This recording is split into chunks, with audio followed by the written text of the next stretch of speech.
Gandhigram railway સ્ટેશનની બાજુમાં જ્યાં અમિતા પાન પાર્લર છે, જેઓ બચ્ચન સાહેબના વર્ષોથી ફેન છે અને અનેક પ્રોગ્રામો કરે છે. આજે જે કુલી પિક્ચરમાં બચ્ચન સાહેબ વાગ્યું હતું, એના નવો જન્મ થયો હતો. એ મુલાકાત લેવા આપણે આવ્યા છીએ. તો મળીએ આપણે. શું કહેવા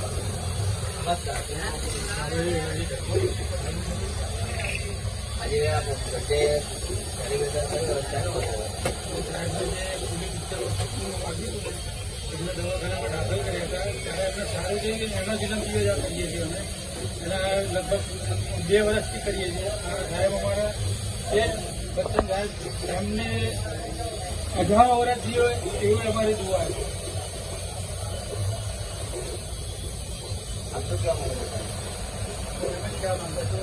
આમ તો એટલો બર્થડે સાહેબ છે અમદાવાદમાં લગભગ 7 વર્ષથી એમનો ઉજવે છે બર્થડે. બધી બર્થડે લગભગ 2 વર્ષથી ઉજવે કરે છે. વાગે તો ને એ માટે એમને લાંબી આયુષ્ય થાય અને આ બધા વચ્ચે કામ કરતા હોય, નવા રોલ મળતા હોય, નવી એડમાં આવતા રહે, એમાં બહુ કરે અને એવી ભગવાનને પ્રાર્થના કરું અમે એમની બર્થડે મનાવીએ. આપ શું કહેવા માંગો છો?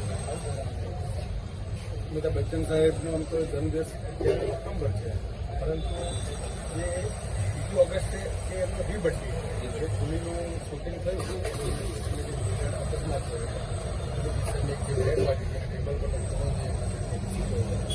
દુનિયાના સાહેબના જે એને એવું કહેવાય કે ચાહક વર્ગ એટલું બધું છે દ્વારા ચર્ચમાં જઈને સગવડ સારું થઈ જાય એના માટે પ્રાર્થના કરી. એમાંનો હું ગાંધીનગરથી આવું છું. પણ નામ છે બચ્ચન સાહેબનો હું અમિતાભ બચ્ચન બાબાજી જે અમિતાભ બચ્ચન 1978થી એમણે આ પેનપુરની સ્થાપના કરી છે. તો બચ્ચન સાહેબના રી બર્થડે માટે એમને ખૂબ અભિનંદન આપું છું. આજે જે એન્ટરટેનમેન્ટ કરી રહ્યા છે હવે સાહેબના 83 વર્ષ બેસશે. 80 વર્ષ પછી એવું થાય કે ભેડો માણસ પથારી બેસે, પણ સાહેબ તો જેમ જૂના થતા જાય છે ને એમ સ્ટ્રોંગ થતા જાય. એમની જે સ્ફૂર્તિ વ્યક્તિત્વમાં જે દોડતા આવવાની જે એને કહેવાય કે છટા નહીં કર્યું અને સાહેબનો જે પંચ્યુઅલ ટાઈમ એના પરથી અમને ઘણું બધું શીખવાનું મળે. એમના જે બધા ખરાબ બોલતા પણ સાહેબ ક્યારે કોઈના ક્યારે જીવનમાં ખરાબ નથી બોલ્યા. એનો જે ટાઈમ એમના સેટ પર જવાની જે ભાવના એમના જીવનની એક આદર્શ કહાની છે. તમારું કહેવાનું એવું થાય છે કે સાહેબ ઉપરથી પ્રેરણા લાયક છે જીવન જીવવાનું. 100%. એમના પરથી આપણને ઘણું બધું શીખવાનું મળે કે તમે ટાઈમે પહોંચો, ઘમંડ રાખશો નહીં, એ અભિમાની બનો, ફક્ત અને ફક્ત મહેનત કરો અને ભગવાનનો શ્રદ્ધા રાખો. બોલો. નમસ્કાર. મારું નામ અરવિંદભાઈ શંકરલાલ પટેલ. આજે અમે ગાંધીગ્રામ રેલવે સ્ટેશન અગાડી બચ્ચન સાહેબનો રી-બર્થડે ઉજવીએ છીએ.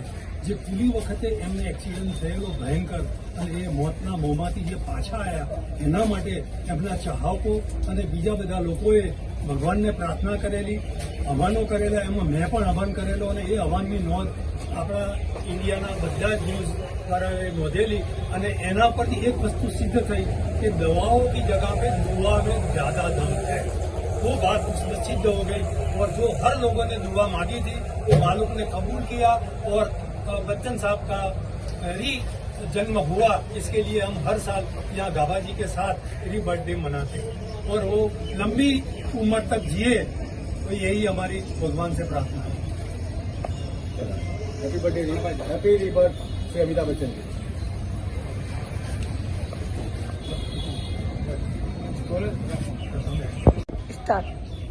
નમસ્કાર. શું નામ આપનું? મારું નામ સનતભાઈ ડાભી છે અને હું